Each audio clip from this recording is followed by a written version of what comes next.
Padre Celestial, nos acercamos a tu trono este día para pedir tu presencia al abrir tu santa palabra. Pedimos, Señor, que envíes a tu Espíritu Santo para que podamos comprender este mensaje tan importante que se titula El Príncipe y el Dragón. Te damos gracias por escuchar nuestra oración, porque te lo pedimos en el precioso nombre de Cristo Jesús. Amén. Nuevamente quiero saludar a todos los que han venido aquí para estudiar este tema tan importante, el príncipe y el dragón.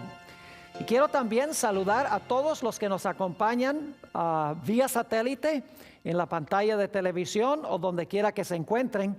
Estamos muy contentos de tenerles con nosotros. Ojalá que el tema de hoy sea una bendición también para todos los que están viendo en diferentes partes del mundo hispano. Vamos a comenzar nuestro estudio hoy repasando lo que estudiamos en el tema pasado. Y hay varios aspectos que quiero recalcar al comenzar nuestro estudio de Apocalipsis 12, que será el capítulo especial al cual le vamos a dedicar tiempo. Daniel, el capítulo 2, tiene un sueño de Nabucodonosor. Y repasando, la cabeza de la imagen que vio Nabucodonosor era ¿de qué? De oro. El pecho y los brazos eran de plata. El vientre era de bronce. Las piernas estaban compuestas ¿de qué? De hierro, y luego los pies estaban compuestos de una mezcla de hierro y de barro. 10 dedos con una mezcla de hierro y barro. Ahora, ¿qué representa la cabeza de oro? Babilonia. ¿Qué representa el pecho y los brazos de plata? Medo-Persia. ¿Qué representa el vientre de bronce? Grecia. ¿Qué representan las piernas de hierro? Roma. Y luego, ¿qué representan los pies de hierro mezclado con barro? Representan el hecho de que Roma se dividió en 10 reinos, los 10 dedos, y luego fue una Roma diferente, porque era una Roma que era una mezcla de iglesia y ¿qué? Y de Estado. El poder civil de Roma continuó, pero se le unió también el poder de la iglesia, una amalgama, por así decirlo, de iglesia y Estado.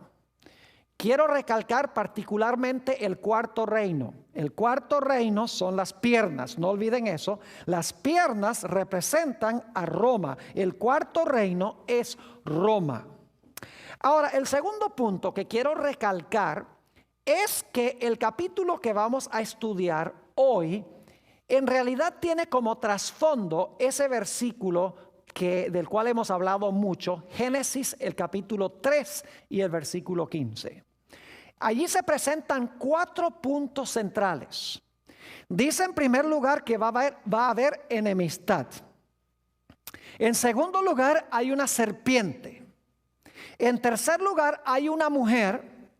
Y en cuarto lugar hay 2 simientes. Es decir, va a haber una guerra entre la serpiente y la mujer. Y entre la simiente de la serpiente y la simiente de la mujer. Pero luego dice que la guerra principal va a ser entre la simiente de la mujer y la serpiente. Porque dice que la simiente de la mujer iba a herir a la serpiente en la cabeza y la serpiente le iba a herir a la simiente de la mujer en el calcañar. Es decir, la guerra es entre la serpiente y la mujer y entre la serpiente y la simiente de la mujer. Es muy importante recordar eso porque eso está en el trasfondo del capítulo que vamos a estudiar hoy. El tercer punto que quiero recalcar al comenzar nuestro estudio es que la serpiente de Génesis 3:15 está involucrada en todas las etapas de Apocalipsis el capítulo 12. Algunas personas me dicen, Pastor Bor, lo que usted está estudiando esta noche tiene muy poco que ver con Génesis.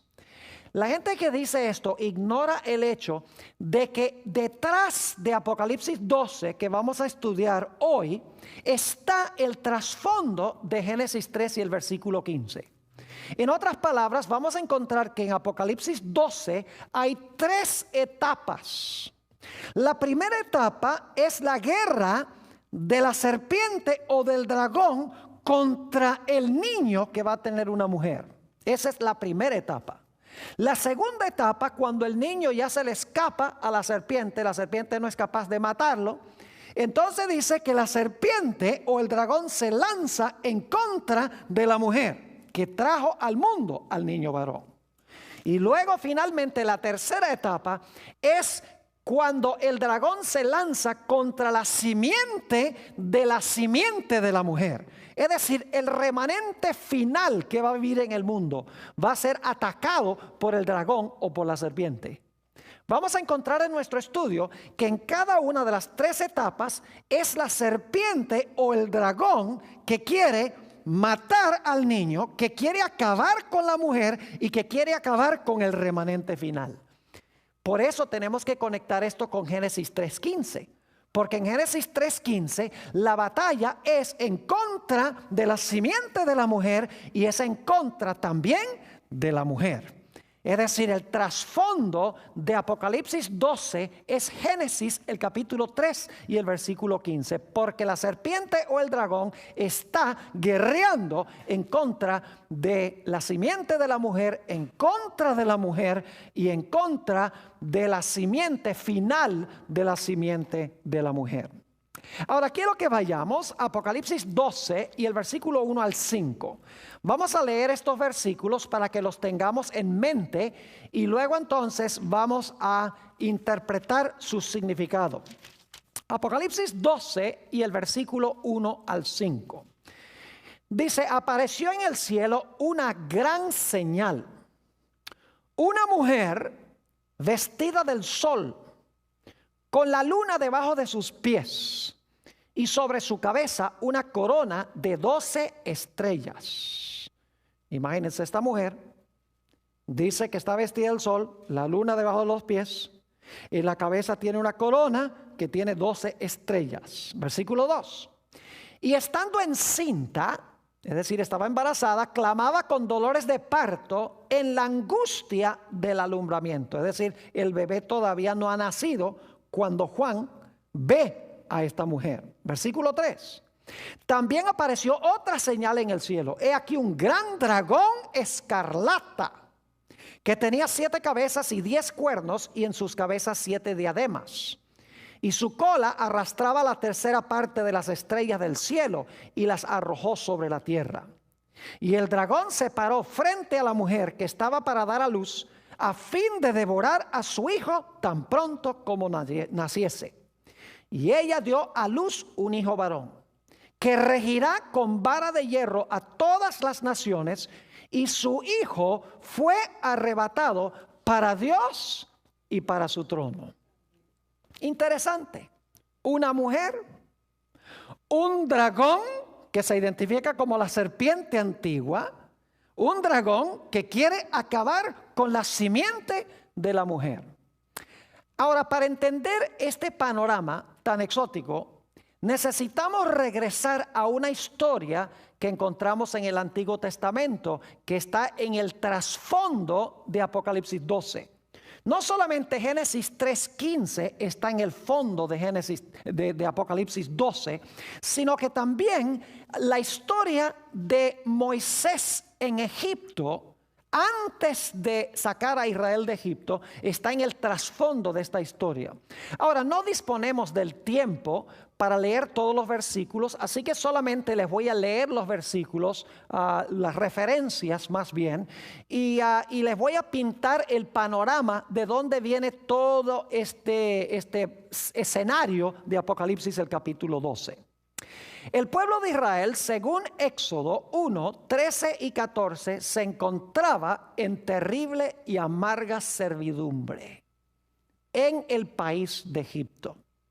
Según Éxodo 2, el versículo 23 al 25, encontramos que el pueblo estaba clamando a Dios para que Dios los librara de su amarga servidumbre, de su esclavitud. Ellos eran esclavos de Faraón. Y en Ezequiel 29 y el versículo 3, y ustedes deben tener estos versículos, están siguiendo la secuencia de las referencias. En Ezequiel 29:3 se le llama a Faraón el gran dragón. Es decir, ellos eran esclavos del gran dragón y estaban clamando a Dios para que Dios los librara. En su terrible situación, pronto nació en Egipto el libertador. Y el libertador se llamaba Moisés. Y quiero que noten lo interesante que en la historia de Moisés tenemos 4 elementos de Génesis 3:15. Tenemos una mujer que es Jocabed, la madre de Moisés. Tenemos un niño que nace de ella, que es Moisés. Tenemos enemistad, porque Herodes quiere matar al niño. Y detrás de Herodes está Satanás, quien es el que en verdad quiere matar al niño. Es decir, la serpiente está detrás del telón. Fíjense qué interesante que en la historia de Moisés se está repitiendo la historia de Génesis 3:15. Así que el pueblo clama a Dios, nace Moisés el libertador, y Faraón sospecha que entre el pueblo de Israel hay uno que podría tratar de librarlos. Y por lo tanto nos dice en Éxodo 1 y el versículo 22 que Faraón mandó a matar a todos los niños varones, con la esperanza de que matando a los niños varones pueda matar también al prospectivo libertador de este pueblo. Interesante. Además de eso, encontramos que la estrategia de Satanás es mucho mayor que meramente matar a Moisés. Escuchen bien. Dios había dado una profecía 400 años antes. Esa profecía se encuentra en el libro de Génesis, el capítulo 15 y el versículo 13 al 15, donde Dios estaba diciendo a Abraham que cuando pasaran 400 años, Él iba a intervenir para librar a su pueblo de Egipto y que los iba a llevar a Canaán. Así que el diablo dice, cuando se acaben los 400 años, Dios va a sacar a este pueblo de Egipto para llevarlos a Canaán. ¿Sabía el diablo cuándo comenzaron los 400 años? Claro que sí. ¿Creen ustedes que el diablo sabía cuando los 400 años estaban a punto de terminar? Obviamente que sí, porque él lee la historia. Y por lo tanto, cuando el niño va a nacer, Satanás a través de Herodes lo está esperando para matarlo. Y mata a todos los niños menores de 2 años. Es interesante cómo el diablo trató de impedir que el pueblo de Israel fuera a Canaán. En primer lugar, vio que Dios llevó a Abraham a Canaán. Dice, algo va a pasar en Canaán. Luego se da la profecía de que Dios va a sacar a su pueblo de Egipto y lo va a llevar a Canaán. El diablo dice, hay algo especial en Canaán. Así que cuando Dios intervino para librar a Israel de Egipto, Satanás peleó a capa y espada tratando de matar al libertador y además de eso impidiendo que el pueblo saliera de Egipto. Inclusive cada plaga Dios estaba diciendo, deja ir a mi pueblo. Y Faraón decía, no lo voy a dejar ir. Porque Faraón era un instrumento ¿de quién? Era un instrumento de Satanás. Satanás no quería que el pueblo fuese ¿a dónde? A Canaán. Porque algo iba a pasar en Canaán. El Mesías iba a nacer en Canaán. Y lo interesante es que cuando el pueblo de Israel llegó a las fronteras de Canaán, Satanás los incitó para que cometieran idolatría y fornicación con las mujeres de Moab. Porque Satanás no quería que entraran.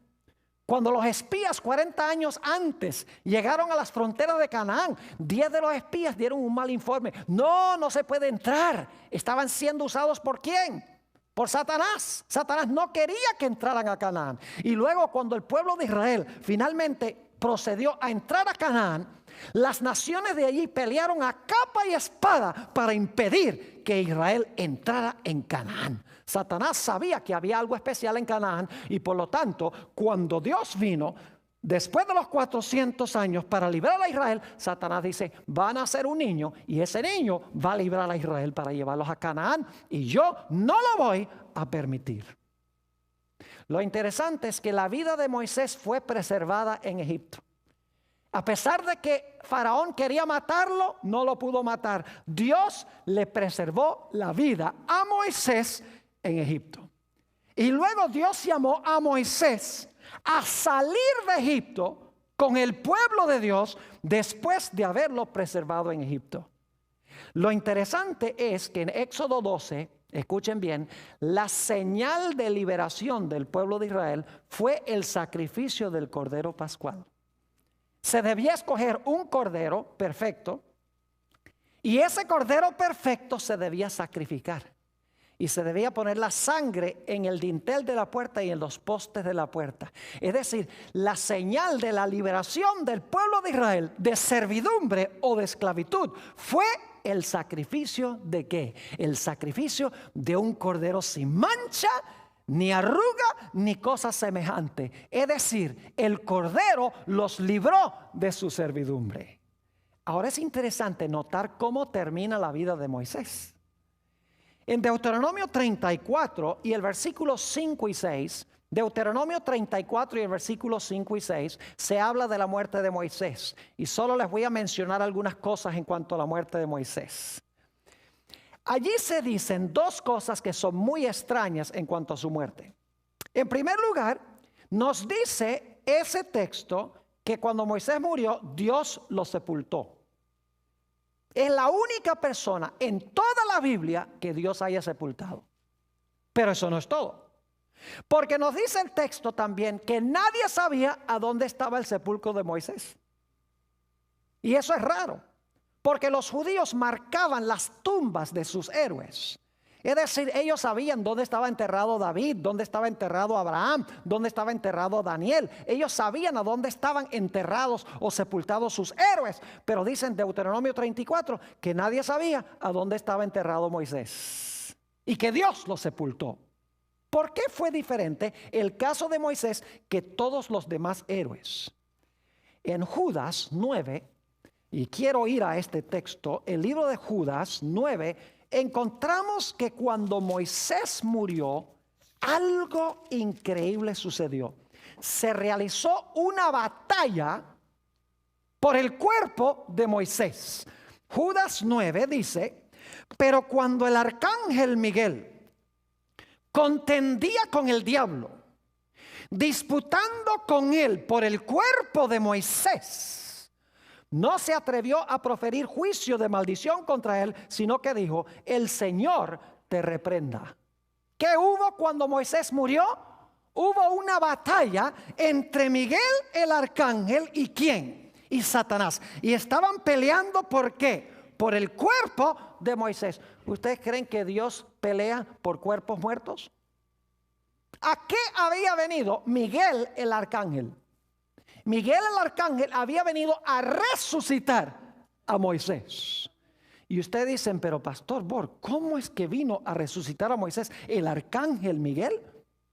Escuchen bien, en el Nuevo Testamento, en Primera de Tesalonicenses 4, dice que cuando el Señor Jesucristo venga con sus ángeles, dice que tendrá voz de mando, voz de arcángel y trompeta de Dios. Jesús hablará con la voz del arcángel. Es decir, el arcángel Miguel aquí en realidad es Jesús. Ahora entiéndame bien, no estoy diciendo que Jesús fue creado en algún momento, como enseñan algunas religiones. Dicen, bueno, Jesús era un ángel, fue la primera criatura de Dios, Dios hizo ese ángel primero. No, Jesús nunca fue creado, Jesús es eterno Dios.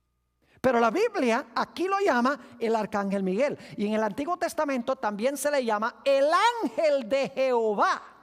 No tengo tiempo de entrar a todos los versículos, pero en el Antiguo Testamento el ángel de Jehová es Dios en varios pasajes. Es decir, había venido Cristo Jesús y se estaba disputando el cuerpo de Moisés. Y alguno dice, ¿cómo sabe usted, pastor Borg, que Moisés resucitó? ¿Saben por qué? Porque aproximadamente unos 1400 años más tarde, en Mateo 17 y el versículo 3, cuando Jesús está en el monte de la transfiguración, dice la Biblia que Moisés y Elías vinieron para hablar con Jesús. No dice que era el alma de Elías o el alma de Moisés. Dice que vinieron Moisés y Elías. Es decir, Moisés para poder venir tenía que estar ¿qué? Tenía que estar vivo. El arcángel Miguel vino ¿a qué? A resucitarlo y para llevárselo ¿a dónde? Para arrebatarlo a Dios y a su trono, para llevarlo al cielo. Ahora, yo no sé si ustedes están viendo una serie de paralelos entre esto y lo que encontramos en Apocalipsis 12. Es increíble el paralelismo. Ahora, vamos a resumir lo que hemos estudiado en cuanto a Israel. Moisés libró al Israel literal de esclavitud literal, en Egipto literal, cruzó un desierto literal, a Canaán literal. Se sacrificó un cordero literal. Moisés sacó agua literal de una roca literal y dio pan literal del cielo. Se levantó una serpiente literal en el desierto para neutralizar el veneno literal de las serpientes literales para librar a Israel de la muerte literal. Ahora yo pregunto algo. ¿Tenían simbolismo todas esas cosas literales? Claro que sí.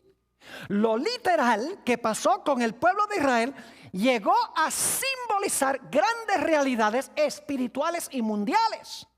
Porque el pan representaba a Jesús, la serpiente representaba a Jesús, el agua representaba a Jesús, la roca era Jesús, el libertador era Jesús. Es decir, que lo que pasó literalmente con Israel era una ilustración o una figura de grandes realidades mundiales, espirituales, que iban a realizarse en el futuro. Ahora, ¿saben lo que es interesante? En la Biblia, Dios prometió enviar a un profeta semejante a Moisés, pero mayor que Moisés. Note lo que dice en el libro de los Hebreos, el capítulo 3 y el versículo 1 y 2. Hebreos, el capítulo 3 y el versículo 1 y 2. Fíjense el paralelo que se hace entre Moisés y Jesús. Dice, por tanto, hermanos santos, participantes del llamamiento celestial, considerad al apóstol y sumo sacerdote de nuestra profesión, Cristo Jesús, el cual es fiel al que le constituyó. Y ahora escuchen, como también lo fue Moisés en toda la casa de Dios. Se está haciendo un paralelo entre ¿quiénes? Entre Jesús, que fue fiel en la casa de Dios, ¿y quién? Y Moisés, que fue fiel en la casa de Dios. Ahora, no tenemos tiempo de leer los versículos, pero se los voy a mencionar. En Deuteronomio 18 y el versículo 15 al 18 fue que Dios prometió que iba a mandar un profeta mayor que Moisés. Y si van al Nuevo Testamento, a Hechos 3 y el versículo 22 al 26, van a encontrar allí que en realidad ese profeta mayor que Moisés no es más ni menos que Cristo Jesús.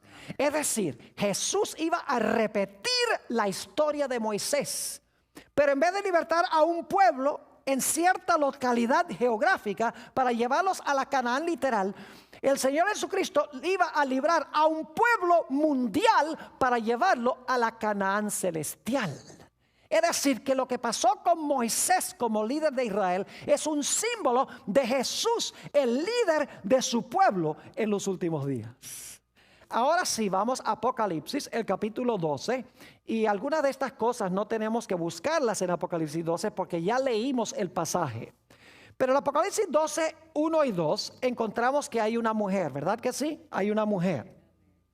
Ahora, quiero que noten lo que representa esta mujer, porque estamos hablando de símbolos. El diablo no es un dragón con 7 cabezas, ni tampoco es rojo. Son símbolos, es decir, representan algo más allá de lo literal. Así que esta mujer debe representar algo.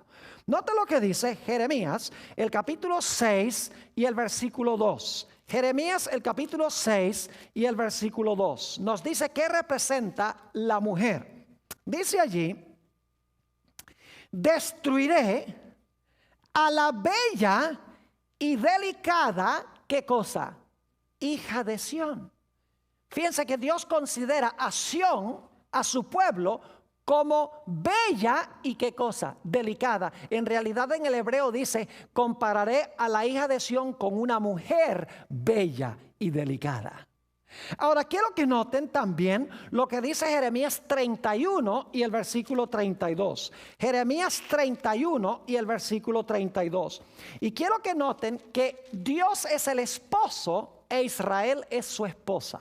Dice allí en el libro de Jeremías, el capítulo 31 y el versículo 32: no como el pacto que hice con sus padres el día que tomé su mano para sacarlos de la tierra de Egipto.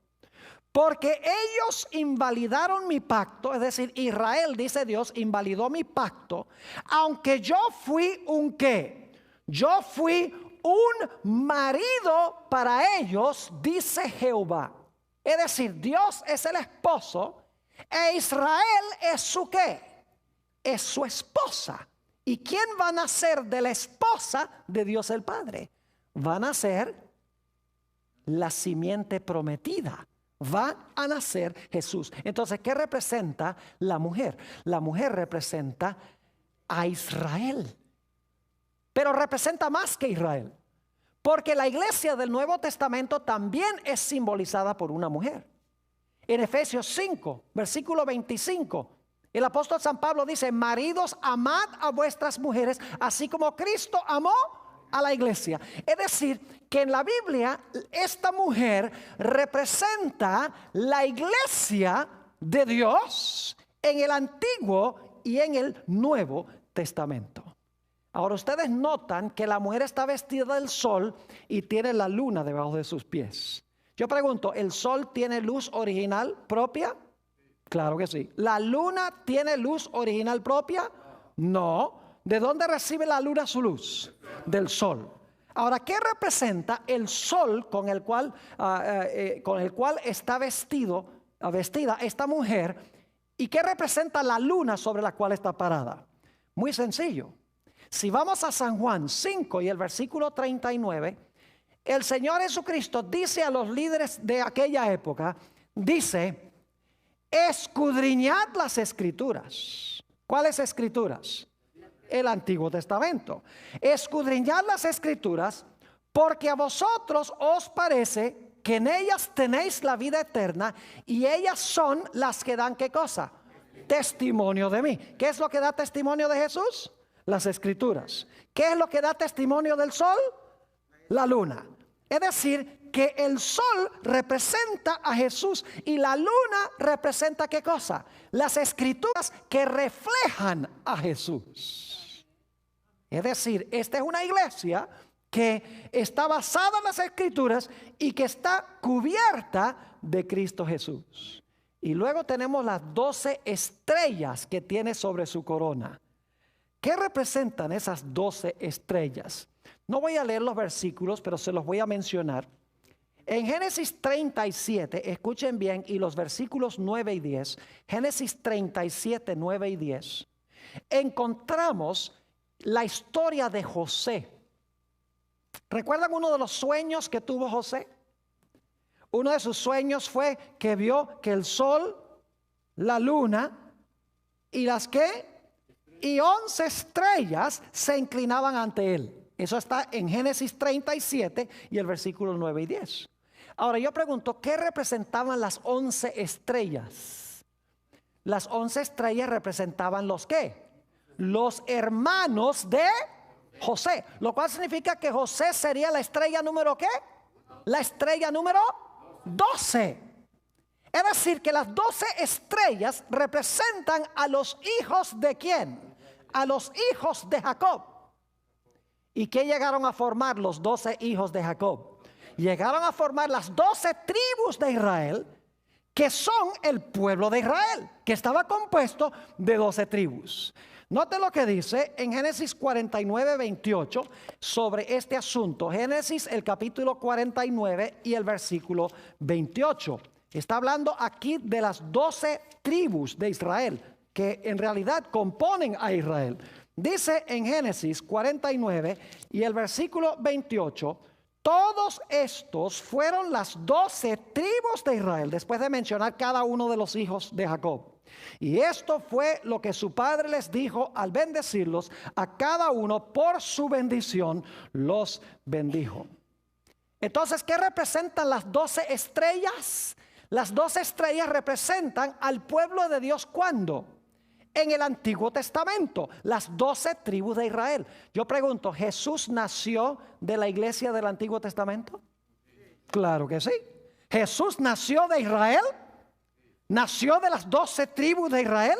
¿Cómo no? Nació de la mujer. El número 12 indica que Jesús nace de Israel.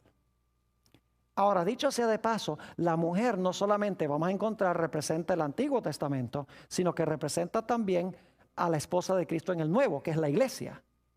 ¿Cuántos apóstoles escogió Jesús? Eso es un accidente que escogió 12 apóstoles, ¿verdad?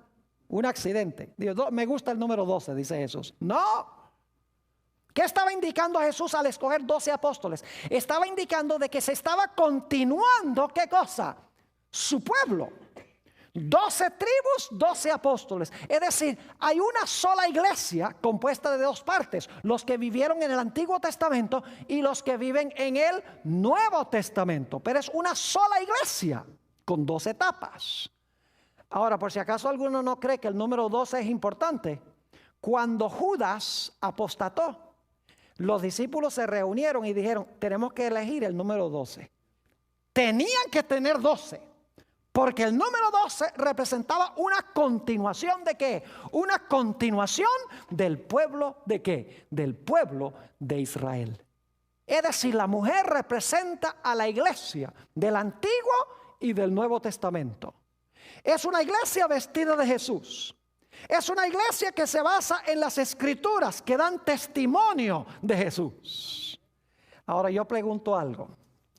Cuando el Señor Jesucristo nació, ¿alguien lo estaba esperando? Los judíos lo estaban esperando, ¿verdad? No. Porque dice claramente en San Juan 1:11, a los suyos vino y los suyos no le recibieron. Pero ¿quién lo estaba esperando? Lo estaba esperando Satanás. Ahora escuchen lo que les voy a decir, no pierdan este punto. ¿Qué imperio estaba gobernando cuando nació Jesús? Estaba gobernando Roma. ¿Cuál de los imperios de Daniel 2 es ese? El segundo, el primero, el tercero, el cuarto, ¿cuál es? El cuarto reino. Es decir, Jesús nació durante el periodo de las piernas ¿de qué? De las piernas de hierro. No olviden eso, porque más adelante vamos a estudiar la profecía de Daniel 7 y vamos a encontrar 4 bestias y la cuarta bestia también es Roma. Es decir, Jesús nació durante el periodo del ¿qué? Del imperio romano, durante el periodo de del cuarto reino de Daniel, el capítulo 2. Ahora Jesús, cuando nació, dice en Apocalipsis 12, como leímos el versículo 3, que Juan ve a un dragón bermejo. Y el dragón bermejo se para al lado de la mujer, ¿para qué? Para devorar a su hijo cuando el hijo nazca. ¿Pueden ustedes ver a Génesis 3:15 ahí? Claro que sí. Porque en Génesis 3:15 dice que la serpiente iba a estar enojado con la simiente de la mujer. Y ahora nace Jesús, la simiente de la mujer, y el dragón, que se le llama en Apocalipsis 12:9, la serpiente antigua, el diablo y Satanás, porque quiere conectar con Génesis 3:15. Dice que se para al lado de la mujer para devorar al niño cuando el niño nazca. ¿Quién sabía que Jesús iba a nacer? Satanás. Y Satanás dice, lo voy a matar. Pero yo pregunto, ¿Satanás procuró matarlo directamente? No. ¿Recuerdan que en el Antiguo Testamento Faraón se llamaba el gran dragón? Ezequiel 29:3, el gran dragón. Había un gran dragón esperando a Jesús también. Claro, era Satanás. Pero ¿qué usó Satanás para tratar de matar a Jesús? Note lo que dice Mateo, el capítulo 2 y el versículo 16. San Mateo, el capítulo 2 y el versículo 16. Al igual que en el Antiguo Testamento, Satanás obró a través de Faraón. En el Nuevo Testamento trata de matar a Jesús a través de ¿quién? A través de Herodes, a través de su simiente. Note lo que dice Mateo, el capítulo 2. ¿Qué dije yo? ¿Qué versículo? San Mateo 2 y el versículo 16.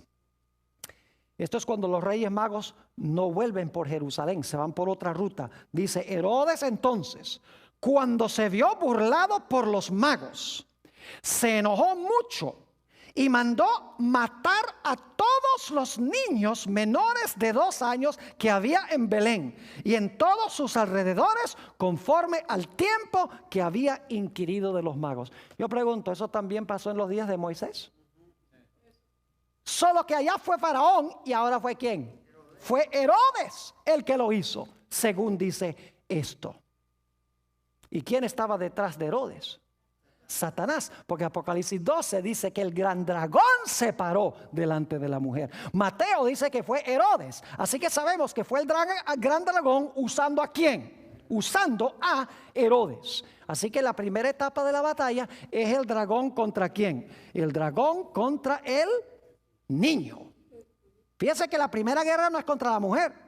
El dragón no trata de matar primero a la mujer, sino procura matar primero ¿a quién? A la simiente de la mujer, exactamente como lo dice en Génesis 3 y el versículo 15. Yo pregunto, ¿el Señor Jesucristo murió como el Cordero Pascual? Note lo que dice en 1 de Corintios, el capítulo 5 y el versículo 7. 1 de Corintios, el capítulo 5 y el versículo 7.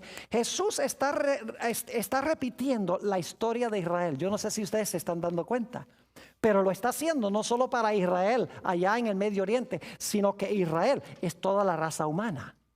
Ahora fíjense lo que dice 1 de Corintios, el capítulo 5 y el versículo 7. Aquí el apóstol Pablo está recordando la experiencia de la liberación de Egipto. Dice aquí: limpiaos pues de la vieja levadura, para que seáis nueva masa. Dicho sea de paso, también comieron panes sin levadura allá en el Éxodo.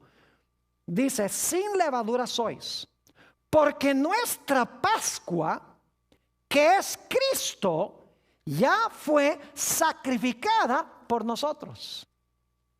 ¿Qué representaba el cordero que fue sacrificado para librar a Israel?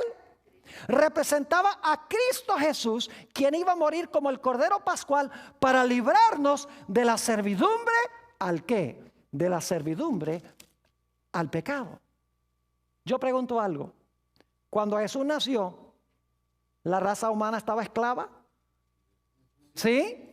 Claro que sí. Fíjense lo que Jesús le dijo a los judíos. San Juan 8 y el versículo 34 al 36. San Juan 8 y los versículos 34 al 36.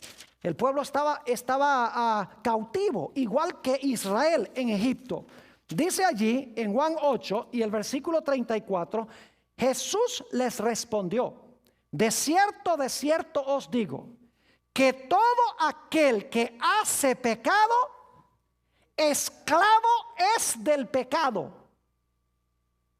¿El pueblo de Dios estaba esclavo también cuando Cristo nació? Sí, pero ya no a capataces literales, sino a un enemigo ¿qué? Espiritual. Versículo 35. Y el esclavo no queda en la casa para siempre, el hijo sí queda para siempre. Así que si el hijo os libertare, seréis verdaderamente ¿qué? Libres. ¿Quién vino a libertar a su pueblo? Jesús, siendo sacrificado como el cordero ¿qué? Como el cordero pascual. Y fíjense lo lindo que se realizó en esta experiencia de Jesús. El pueblo estaba clamando por un libertador. Ustedes leen Lucas el capítulo 1, dice que estaban esperando ansiosamente la consolación de Israel. Igual que en el Antiguo Testamento el pueblo estaba clamando y anhelando que viniera el libertador. en el Nuevo Testamento el pueblo estaba anhelando también que viniera el libertador prometido. En ambos casos se mataron niños. En ambos casos el dragón se paró delante de la mujer para devorar a su hijo. En ambos casos, escuchen bien, fueron protegidos los libertadores en Egipto. ¿A dónde mandó el ángel a José a llevar a Jesús? Cuando Herodes quería matarlo, le mandó que lo llevara ¿a dónde? A Egipto. Inclusive hay una profecía que se encuentra en Oseas 11 y también se cita en Mateo el capítulo 2, donde dice, para que se cumpliera lo que escribió el profeta: de Egipto llamé a mi hijo. Así como Dios llamó a Moisés a salir de Egipto con el pueblo de Dios, librándolo, Dios llamó a Jesús para sacar a su pueblo del Egipto espiritual, de la servidumbre, para librarlos también a ellos de la esclavitud espiritual. Qué tremendo paralelo está haciendo Dios en estas historias. Ahora, ¿saben lo que pasó en la cruz? En la cruz el diablo fue lanzado fuera como representante de este mundo. Note lo que dice San Juan 12, 31 al 33. San Juan 12 y el versículo 31 al 33. Lo hemos leído antes, pero vamos a leerlo de nuevo.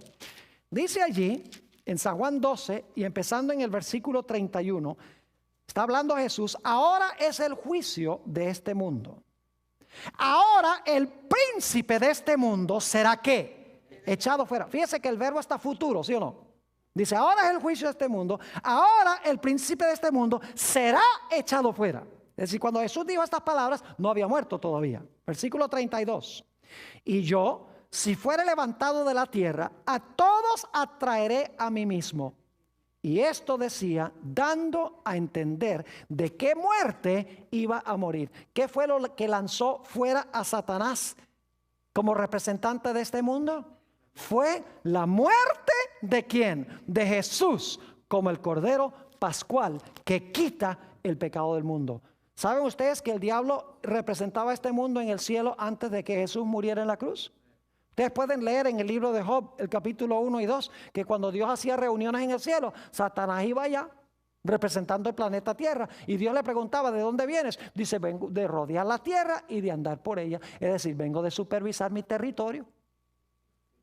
Porque cuando el diablo le quitó el trono a Adán era el representante antes. El diablo dice, Adán me escogió a mí como Señor, él es mi súbdito, así que como yo soy el rey, ahora Adán no vaya, allá voy yo.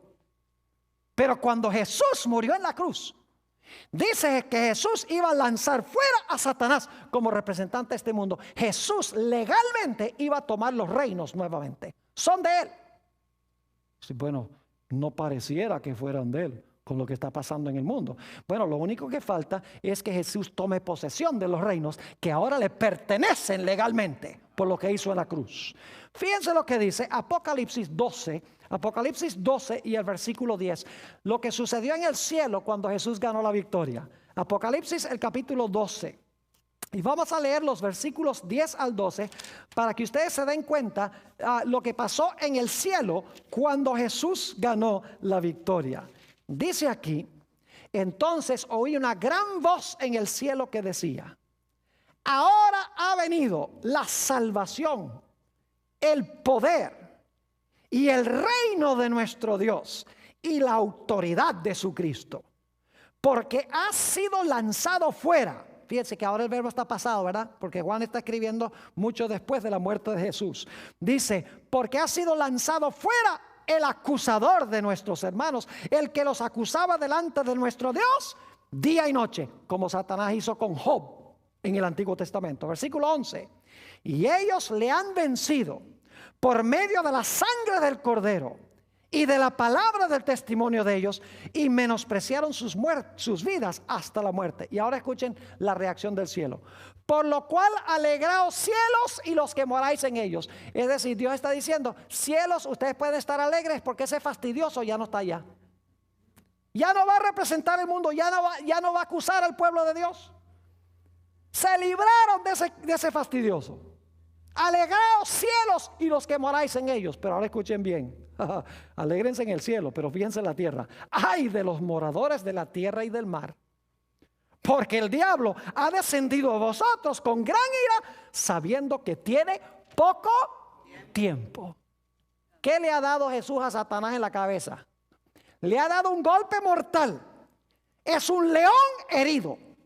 Y los leones heridos son más peligrosos que los leones sanos. Es decir, Satanás sabe que tiene poco tiempo porque está herido de muerte, porque Jesús le quitó el reino, porque Cristo lo lanzó fuera como representante de este mundo. Se le escapó, en otras palabras, Jesús de las manos de Satanás. Por eso dice en Apocalipsis 12, si van conmigo allí, Apocalipsis 12 y el versículo 5 nos dice algo muy significativo.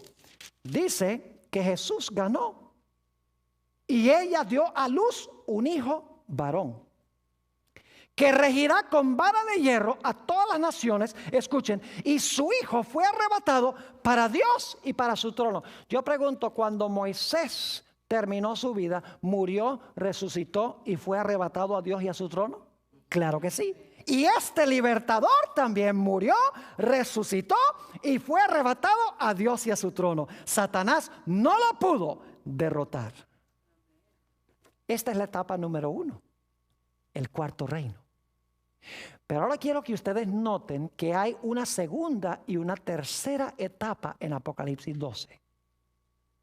Es muy importante que reconozcamos esto. La primera etapa, escuchen bien, la primera etapa de Apocalipsis, el capítulo 12, es cuando nace el niño y el niño lucha con el dragón y el niño gana la victoria sobre el dragón y asciende al trono. Esa es la primera etapa. ¿En cuál reino está pasando eso? En el cuarto reino, el reino romano, porque Jesús nació durante el imperio romano. ¿Están conmigo? Pero quiero que noten que cuando Juan ve a la mujer todavía no ha tenido el niño. Es decir, es la iglesia del Antiguo Testamento que está esperando con ansias que nazca el niño. Y luego en el imperio romano nace ¿quién? Nace Jesús. Es decir, que Apocalipsis 12 empieza en el Antiguo Testamento con la mujer embarazada, pero sin haber tenido el niño. Esa es la iglesia del Antiguo Testamento. Cuando nace el niño, ahí ya estamos en el imperio romano. Es decir, tenemos en el Antiguo Testamento Babilonia, Medo-Persia, Grecia, y entonces cuando nace el niño, el imperio romano. Pero cuando Jesús asciende al cielo, gana la victoria sobre Satanás, llegamos a una segunda etapa. Noten Apocalipsis el capítulo 12 y el versículo 6. Apocalipsis el capítulo 12 y el versículo 6. ¿Recuerdan los pies de hierro y barro? ¿Recuerdan que eso viene después del imperio romano, del cuarto reino? Ahora escuchen la etapa que viene. Apocalipsis el capítulo 12 y quiero leer el versículo 6. Inmediatamente después que el hijo es llevado a Dios y a su trono, dice, y la mujer huyó ¿a dónde? Al desierto, donde tiene lugar preparado por Dios, para que allí la mantengan o la sustenten, ¿por cuánto? 1260 días. Ahora, yo pregunto, ¿a dónde huye la mujer ahora? Ahora el diablo quiere matar ¿a quién? No pudo con el niño, así que dice, ahora voy a matar a la mujer. ¿A quién quiere matar Satanás entonces? Quiere matar a la iglesia.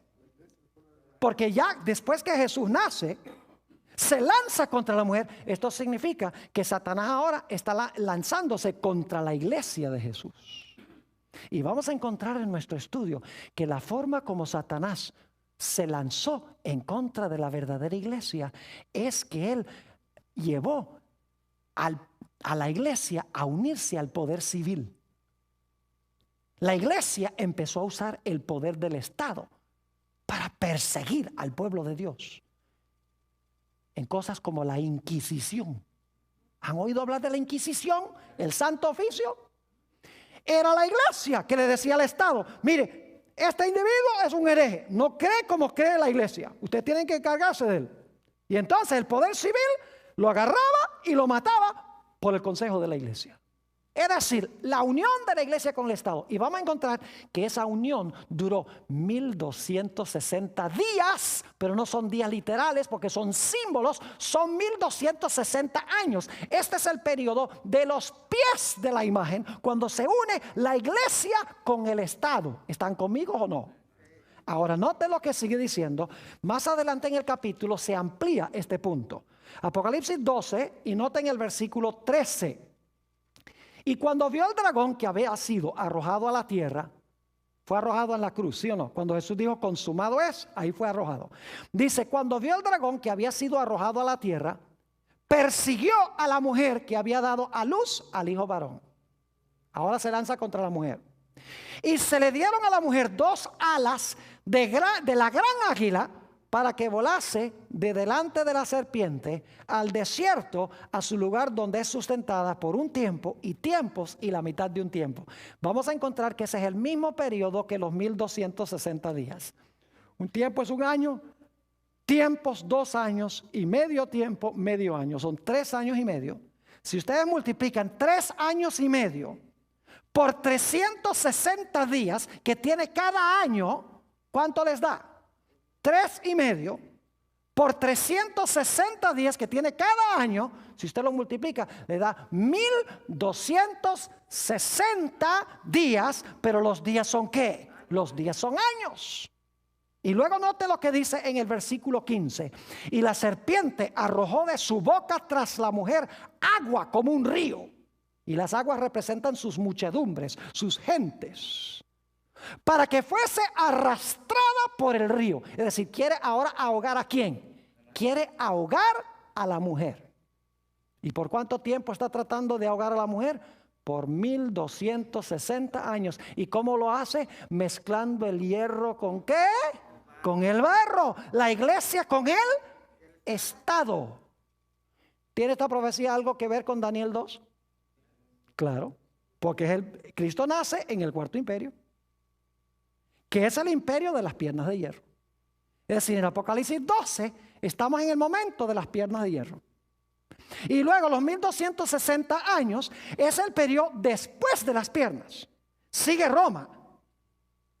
Es el mismo dragón, la misma serpiente que persigue a la mujer. ¿Es así o no es así? Claro que sí. Pero ahora no es el imperio romano que persiguió al niño, sino que es el imperio romano ¿qué? Dividido, mezclando la iglesia ¿con qué? La iglesia con el Estado. Y luego dice aquí que la tierra ayudó a la mujer. En el versículo 16 dice que la tierra ayudó a la mujer. Esto lo vamos a estudiar más adelante en nuestra serie. Es decir, al final de los 1260 años, cuando la mujer iba a ser ahogada, la tierra vino al rescate. Y dice que la tierra secó las aguas de persecución. Es decir, por un tiempo la persecución cesa. Debe ser entonces que la iglesia y el Estado son separados de nuevo. Porque es la unión del hierro y el barro lo que trae persecución. Pero debe ser ahora que se separan los dos. Y todo esto lo vamos a estudiar en temas subsiguientes, cuando estudiemos Daniel 7 y Apocalipsis 13. Es decir, que por un tiempo cesa la persecución. Porque la iglesia y el Estado ya no están unidos. Recuerden que les mencioné que en los pies hay 2 etapas. Hay una etapa que fueron los 1260 años. Y luego está la segunda etapa después de un periodo de paz. Un periodo cuando la iglesia no es perseguida. Nuevamente se va a unir la iglesia con el Estado para perseguir. En Apocalipsis 13 se explica esto como una bestia que gobierna 42 meses. Y luego dice, recibe una herida mortal, por un tiempo no persigue. Y luego entonces dice que su herida mortal es sanada. Y luego entonces otra vez persigue. ¿Están conmigo o no están conmigo? Ahora falta la última etapa. Porque Apocalipsis 12 tiene 3 etapas. Contra el niño, contra la mujer. Y la última etapa está en el versículo 17. Es contra la simiente de la simiente. La simiente de la mujer es Jesús, ¿verdad que sí? Pero este ataque va a ser contra la simiente de la simiente, es decir, contra la simiente de Jesús. Note lo que dice Apocalipsis el capítulo 12 y el versículo 17. Un versículo que vamos a estudiar mucho más detenidamente en el transcurso de este seminario.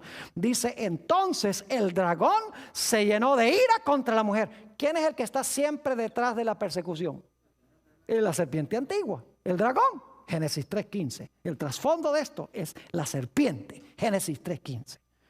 Entonces el dragón se llenó de ira contra la mujer y se fue a hacer guerra contra el resto, o como dicen algunas versiones, contra el remanente de la descendencia. Una mejor traducción sería de la simiente de ella. Y fíjense las características que tiene la simiente final, el remanente final. Dice, los que guardan los 9 mandamientos de Dios. Oh, gracias. Guardan los mandamientos de Dios y tienen, ¿qué cosa? Y tienen el testimonio de Jesucristo. Eso lo vamos a estudiar con detenimiento. El diablo odia a los que guardan los mandamientos de Dios y tienen el testimonio de Jesucristo. Es la iglesia remanente final que Satanás odia. Un triple ataque contra el niño, contra la mujer y contra el remanente final de Jesús que va a vivir en esta tierra. Ahora vamos rápidamente a Gálatas 3:16 y luego vamos a leer el versículo 29. Nuestros últimos 2 textos, Gálatas 3:16, lo hemos leído antes. Dice que Jesús es la simiente. Ahora bien, a Abraham fueron hechas las promesas y a su simiente. No dice a las simientes como si hablase de muchos, sino como de uno, y a tu simiente, la cual es Cristo. ¿Quién es la simiente? Jesús. Y yo pregunto, ¿quién es la simiente de la simiente? Nosotros, los que recibimos a Jesús. Noten el versículo 29. Si vosotros sois de Cristo, ciertamente simiente de Abraham sois y herederos según la promesa. Es decir, el ataque final de Satanás va a ser contra la simiente que se ha unido con Jesús. La simiente de la simiente. Los que guardan los mandamientos de Dios y tienen el testimonio de Jesús.